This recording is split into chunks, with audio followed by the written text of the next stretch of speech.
چنانچہ ایک بزرگ بغداد کی مسجد میں بیٹھے ہوئے تھے.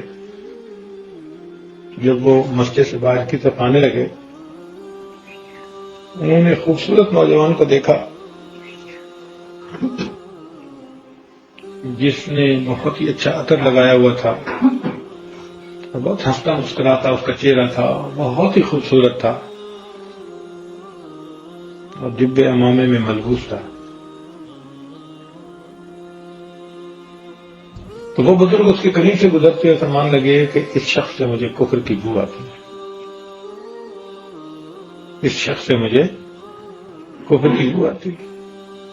اب سننے والوں نے اس کو ذرا عجیب انداز سے سنا کہ بھائی اس شخص ظاہر کو دیکھو کہ یہ بالکل صورت مومنانہ بنائی ہوئی ہے, اور یہ بزرگ فرماتے ہیں کہ اس کے پاس سے گزرا ہوں تو مجھے کفر کی بو آتی ہے. اس نوجوان نے بھی ان بزرگوں کو یہ بات کرتے سن لیا تو اس نے لوگوں سے پوچھا کہ یہ جاتے ہوئے کیا کہہ کے گئے. انہوں نے صاف صاف بتا دیا کہ بھئی آپ کے بارے میں یہ کہہ کے گئے ہیں. تو اس نوجوان کو پسینہ آ گیا.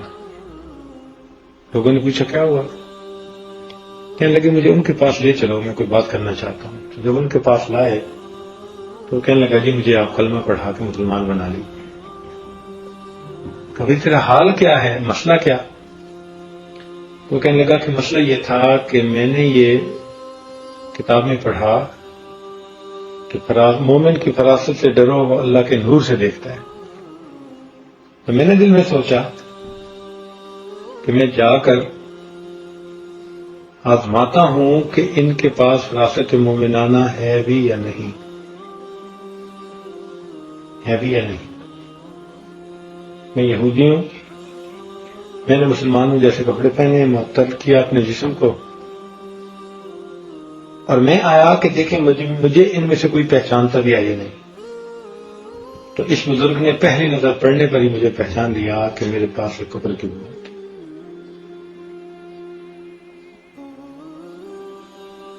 یہ بو کیوں آتی ہے؟ اس لیے کہ گناہ کے اندر یہ تاثیر ہوتی ہے.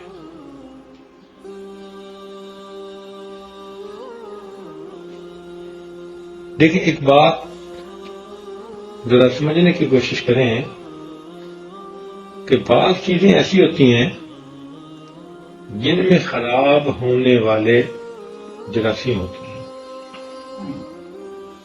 مثال کے طور پر اگر آپ پلاؤ پکائیں, گرم کو ڈھک کے رکھ دیں تو 6-8 گھنٹے کے بعد جب کھولیں گے نا تو بو ہوگی اور وہ کھانے کے قابل نہیں ہوگی. اس کی وجہ کیا؟ اس کی وجہ یہ ہے کہ اس چیز کے اندر ایسے بیکٹیریا موجود تھے جس نے اس کو خراب کر دیا, فرمنٹیشن ہو گئی, بو آنے لگی. اس کے بالمقابل آپ گڑ کو رکھ لیں, 1 مہینے بعد نکالیں گے, 2 مہینے بعد نکالیں گے, 1 سال بعد بھی نکالیں گے, جیسے رکھیں گے ویسے پائیں گے. اس کی کیا وجہ ہے؟ کہ اس گڑ کے اندر وہ بیکٹیریا ہے ہی نہیں جو اس کو فرمنٹ کرے, خراب کرے.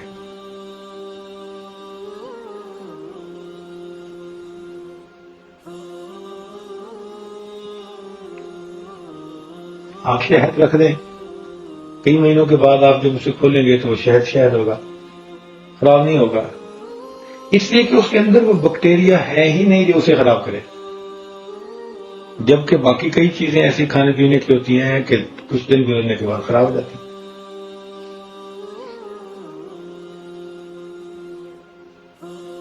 بالکل اسی طرح انسان جو نیک اعمال کرتا رہے اس کے اوپر نیکی کے اثرات ہوتے ہیں,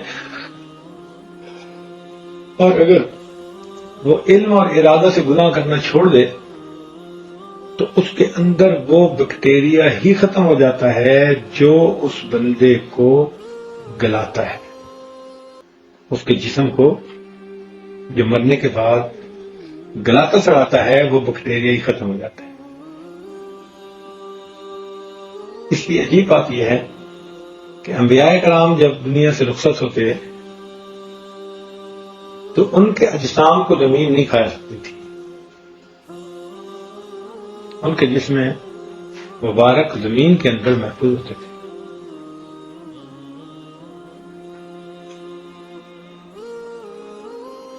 پاکیزہ جسم تھے.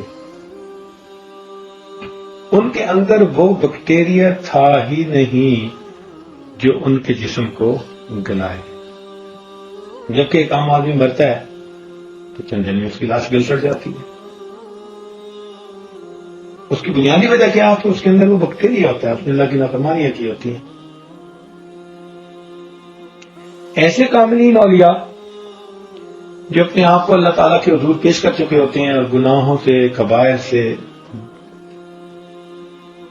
بچ اور اجتناب کر چکے ہوتے ہیں، تو اللہ تعالیٰ ان کے ساتھ بھی ایسے معاملہ فرماتا ہے.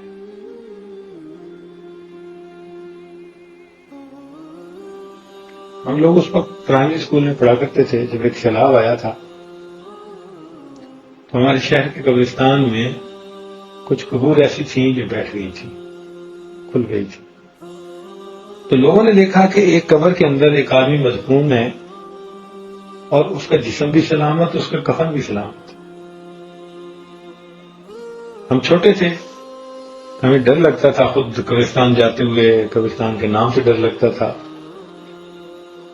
لیکن ہم نے اپنے بڑوں کو خود جاتے ہوئے دیکھا جو وہاں جاتے تھے اور دیکھ کے اس قبر میں اس آدمی کو آتے تھے. اور ہم نے کتنے لوگوں کو اس منظر دیکھنے کی وجہ سے گناہوں سے توبہ کرتے ہوئے.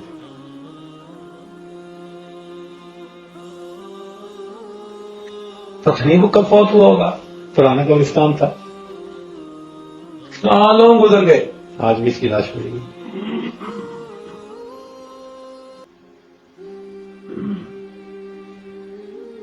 ہمارے تعلق والے تھے، انہوں نے اپنا ایک چشمدید واقعہ سنایا. کہنے لگے کہ میں پنجاب یونیورسٹی کے جو نہر ہے اس کے اوپر صبح کی سیر کے لیے جایا کرتا تھا.